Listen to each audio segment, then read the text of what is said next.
हालांकि शिव पुराण में दो कथा भगवान गणेश जी को लेकर के मिलती है। पहली कथा तो ये मिलती है कि भगवान गणेश जी जो हैं ब्रह्मा जी के पहले से ही है, अनादिकाल से भगवान गणपति जी हैं, अनादिकाल से, और गणेश जी भी लाखों हैं। मैं कहीं एक बार गया था तो जो महादेव के संप्रदाय, शैव संप्रदाय जिसे कहते हैं हम लोग, नाथ संप्रदाय, हमारे एक बाबा शायद एक दो यहाँ पधारते हैं सुनने के लिए। नाथ संप्रदाय में शिव तत्व की जानकारी बहुत अच्छी रहती है। आप भी उसी में आते हो? हाँ, शिव तत्व की जानकारी बहुत अच्छी रहती है। एक जगह हम कहीं गए थे तो वहां ऐसा कोई प्रसंग चल रहा था कि काजी के एक बात बताओ, सबके विवाह में जो है गणेश जी की स्थापना करवाई जाती है, विनायक स्थापना होती है ना, बिना विनायक स्थापना के विवाह नहीं होता है। तो फिर ये शंकर पार्वती जी जब ब्याह करे होंगे तब गणेश जी कहां से लाए होंगे? सवाल है भैया, कहां से लाए होंगे? भाई गणेश जी तो उनके पुत्र हैं, तो फिर उस समय गणेश जी कहां से लाए होंगे? बताओ। थे सब होशियार हो, जट पल्लो झाड़ दोगे, थे बताओ जिद्दे। पहली बात, गणेश का मतलब क्या है? गणेश का मतलब यह है कि जो सारे जो देवता हैं उन देवताओं का अध्यक्ष, और वो कोई भी हो सकता है। जैसे इंद्र भी एक नहीं है, इंद्र भी अनेक है।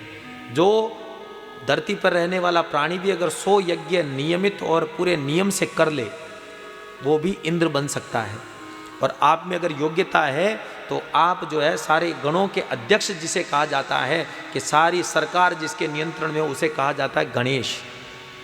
और जो यहाँ जिस गणपति की हम यहाँ चर्चा कर रहे हैं, एक गणपति तो वो जो सारे देवताओं का, सारे गणों के अध्यक्ष हैं, और एक गणपति वो जो शिव और पार्वती के पुत्र हैं। और वो कौन से हैं? एक गणपति वो जो गोबर से लेपित हैं, गोबर से जिनका निर्माण हो, उसे कहते हैं कि गोबर गणेश। लेकिन हम बोलचाल की भाषा में क्या करते हैं कि कई गोबरिया गणेश जो करे भाई, लेकिन गोबर गणेश अति पवित्र होता है, अति पवित्र होते हैं, एक गोबर गणेश।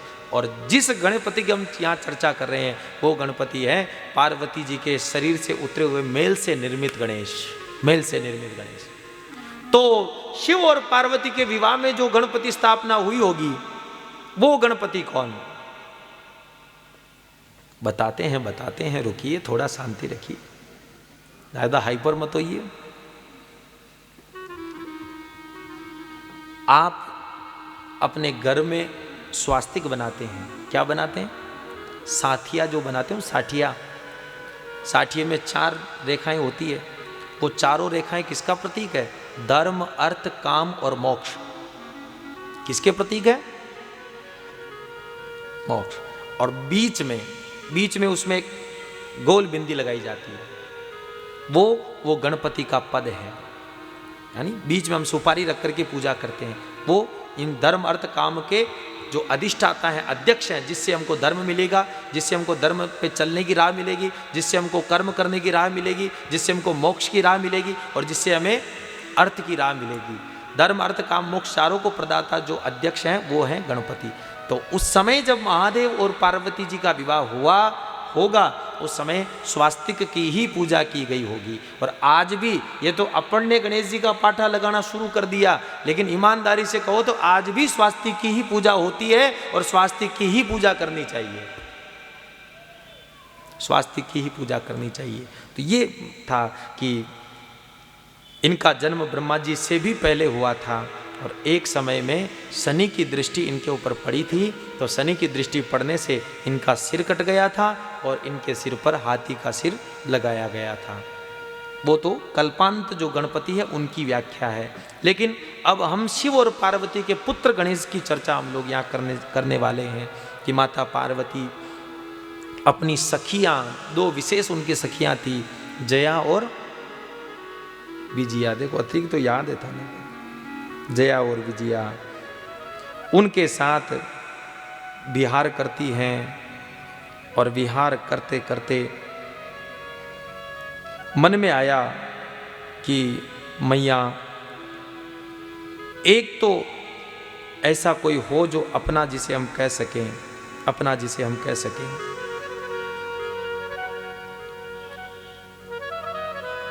जितने भी गण हैं सब भोले बाबा के हैं।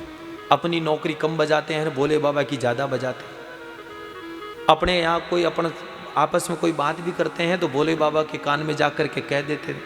कोई पर्दा नहीं, कोई मान मर्यादा नहीं। हम उनको कुछ कहते हैं कि भैया नंदी ये काम कर जाओ तो बोले कि मैं तुम्हारा नौकर थोड़ी हूँ, हम तो महादेव के चाकर हैं, तुम्हारी क्यों सुनेंगे।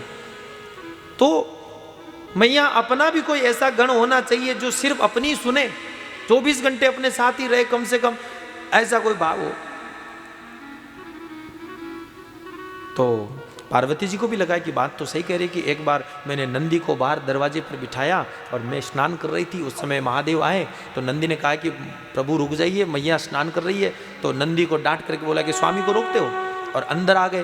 तो जो माता की सखियां थी वो भी लज्जित हुई, तो पार्वती जी को भी बड़ी लज्जा लगी। उनके मन में भी आया कि बात तो सही है, सखियां सही कह रही है, एक तो अपना ही होना चाहिए, जिसको हम जैसा कहें वैसा हो जाता। ये सोच करके पार्वती जी सोचती सोचती जा रही और अपने शरीर को उबटन लगा रखा था, हल्दी और वो चंदन मिला करके उबटन बना रखा था। उस उबटन को चंदन को मिला करके अपने शरीर पर अंग राग की तरह उसको लगा रही थी। लगाते लगाते सोचते सोचते जब उसको मलने लगी तो मलते मलते वो सब मेल की तरह वो उतर गया। जब वो उबटन शरीर का उतरा तो उतरे हुए उबटन को उतार करके अपने हाथों से न जाने कौन से भाव में खो गई और खोते खोते उससे एक मूर्ति बना दी। और एक मूर्ति बनाई, और मूर्ति बनाने के बाद जब एकदम आंख खोली तो सामने एक छोटे से बालक का स्वरूप बन गया। और बालक का स्वरूप बनते ही पहले पार्वती जी को उस बालक पर स्नेह आ गया कि ऐसा बालक अगर मेरे घर में आ जाए तो कितना सुंदर होगा। पार्वती जी ने यह कह करके हाथ में जल लिया और उस बालक में प्राणों का संचार कर दिया। उस मूर्ति में प्राण आ गए, और मूर्ति में प्राण आते ही पहले वह बालक दोनों हाथ जोड़ करके खड़ा है, दोनों हाथ जोड़ करके खड़ा है। विचार्येति च सा देवी वपुषो मल संभवम् पुरुषं निर्मयो सातो सर्वलक्षण संयुतम। विचार करती करती अपने मल से यानी मेल से बनाया। तो हमेशा एक तो पुराणों को समर्थन दो, दूसरा पुराणों के बाद में पुराण के श्लोकों का समर्थन करो, क्योंकि अनेक बार क्या होता है श्लोकों के हिंदी अर्थ करने में गलती हो जाती है। तो पुराण में अगर श्लोक लिखा हुआ है कुमारखंड में कि मैया ने अपने मेल से, अपने शरीर के मेल से गणपति का निर्माण किया है, अब भले लोग कुछ भी कह दें तो लोगों की बातों का खंडन करोगे, भैया हमारी पुराण में जो लिखा है वही सत्य है, उसके बाहर का जो है उसे हम स्वीकार नहीं करेंगे, उसे हम स्वीकार नहीं करेंगे। सुंदर अंग वाला बालक प्रकट हुआ और पार्वती जी ने जब उसको दर्शन किया तो पार्वती जी बड़ी प्रसन्न हुई, बड़ी प्रसन्न हुई। बालक लेकर के बोला कि मैया आपने मुझे जीवन दिया है, आप मेरी जन्मदात्री हैं, आपने मुझे प्रकट किया है, मेरे लिए क्या आदेश है और मेरा क्या नाम होगा, मेरा क्या काम होगा। तब कहा कि बेटा आज से तेरा नाम तू मेरे शरीर से बना हुआ है, मेरे शरीर के मेल से बना है, इसलिए तेरा नाम मैं विनायक रखती हूं। क्या कहा? विनायक रखती हूं। और तेरा बस यही काम रहेगा कि तू 24 घंटे दिन रात मेरी सेवा में रहेगा, तू मेरे अत्यंत हृदय के समीप रहेगा, मैं तुझे बहुत दुलार करती हूं, मैं तुझे बहुत दुलार करती हूं, बहुत दुलार करती हूं। तो एक छड़ी हाथ में दे दी, जिसे कहते हैं शूल, हाथ में दे दिया कि बस ये तेरा अस्त्र होगा और तुझे पहरेदारी करनी है। हम जब भी स्नान करते हैं कोई भी आ जाए तुझे किसी को अंदर आने नहीं देना बिना मेरी आज्ञा के। और ऐसा कह करके गणेश जी ने कहा कि ठीक है। गणेश जी बाहर चले गए पहरेदारी पर, मैया स्नान करने लगी और सखियाँ भी साथ ही में हैं। उसी समय भोले बाबा का आना हो गया। भोले बाबा आए तो उस बालक ने कहा कि रुकिए, आप अंदर नहीं जा सकते। क्यों नहीं जा सकता? तुम कौन हो? बोले कि मैं इस जगह का चौकीदार हूँ। अरे तुमको पता है इस जगह का मालिक मैं हूँ। भले मालिक होंगे, मैं तो मेरी माँ को जानता हूँ बस। मेरी माँ अंदर स्नान कर रही है और मेरी माँ की आज्ञा है कि बिना मेरी आज्ञा के जब तक मैं स्नान न कर लूँ तब तक किसी को प्रवेश न देना, आप नहीं जा सकते। महादेव ने कहा कि माँ कौन तुम्हारी माँ? बोले माँ पार्वती मेरी माँ है। अच्छा पार्वती तुम्हारी माँ, तो हम तुम्हारे पिता हैं। बोले हम नहीं जानते ना, हम जानते नहीं आपको। हमारे माँ ने हमको कहा ही नहीं कि तुम्हारे पिता भी हैं। जब तक वो परिचय नहीं करवा देगी तब तक हम तुमको नहीं मानेंगे। ऐसे किसी रास्ते चलते को अपना पिता बना देंगे क्या? महादेव बोले कि पागल हो गए क्या, हम ही तुम्हारे बाप हैं। बोले जगत में ऐसे तो बहुत ही कहते हैं कि भैया किसी के माँ बाप मर जाते, लोग क्या कहते हैं कि चिंता मत करना, आज से हम ही तेरे माँ बाप है। तो वो माँ बाप थोड़ी बन जाते हैं। दोनों में विवाद बढ़ने लगा, और विवाद बढ़ने लगा तो खटाई आने लगी। गणेश जी ने कहा कि आपको जाने तो नहीं दूंगा। बोले बाबा कहे कि देख मान जा, मुझे छेड़ मत, मैं जितना सीधा दिखता हूं उतना हूं नहीं। तो गणेश जी ने लेकर के कहा कि आप भी क्या बालक देख करके डरा रहे हो मुझे, हैं? छोटा देख करके क्या मुझे कुछ भी कह दोगे?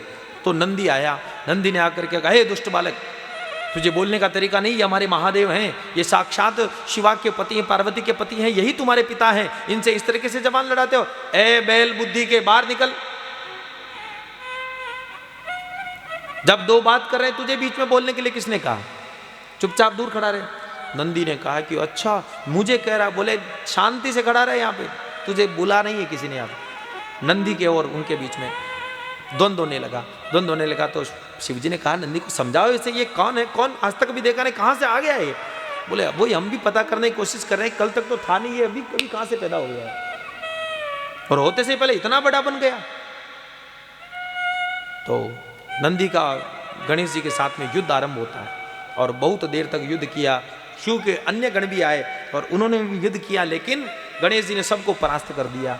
देवता आ गए, देवता युद्ध करने लगे, गणेश जी ने उनको भी परास्त कर दिया। देवता के साथ स्वयं ब्रह्मा जी भी आ गए, स्वयं हरि भी आ गए, लेकिन गणेश जी ने किसी को टिकने नहीं दिया। अंततः भगवान स्वयं महादेव आए और महादेव के साथ युद्ध होने लगा। तो महादेव को भी एक बार तो पीछे खिसका दिया, महादेव को भी गणेश जी ने पीछे खिसका दिया। महादेव ने सोचा भैया बड़ा बलवान छोरा है, तो महादेव को क्रोध आ गया, और क्रोध महादेव तो सोच रहे कि इतनी देर तो मैं तो मजाक में सोच रहा था, लेकिन ये समझने वाला नहीं। तो महादेव ने अपना त्रिशूल फेंका, और त्रिशूल फेंकते से पहले कि जिस मस्तक से तू इस अभिमान रूपी बातें कर रहा है, और इस आंखों के होते हुए भी, बुद्धि होते हुए भी तू मुझे नहीं पहचान पा रहा है, ऐसे मस्तकों को तेरे शरीर पर रहने का कोई अधिकार नहीं। और शिव ने त्रिशूल के प्रहार से गणेश जी का मस्तक छेदन कर दिया, मस्तक छेदन कर दिया। और मस्तक छेदन करते ही पहले पार्वती जी को जोरदार से धमाका हुआ, क्योंकि जब मस्तक कटाना तो मस्तक से, मुंह से गणेश जी ने आवाज लगाई मां, और मां का मतलब ऊ मां, ओ मां बोला ना, ओ मां, तो ओ मां का उच्चारण सुन करके भगवती का एक नाम यहां से पड़ गया उमा, उमा नाम पड़ गया। और गणपति का शरीर नीचे पड़ा है, मस्तक कहीं दूर पड़ा है। पार्वती जी धमाका सुन करके आई, बाहर आकर के देखा कि बालक मरा पड़ा है, रक्त की धारा बह रही है। और देवी को तो भयंकर क्रोध आया, मानो साक्षात काली बन गई। किसने किया ये? मैं पूछ रही हूं, किसने मारा इसे, किसने इसके ऊपर प्रहार किया? सब चुप, कोई एक दूसरे को देख रहा है, लेकिन अब कोई बोल नहीं रहा।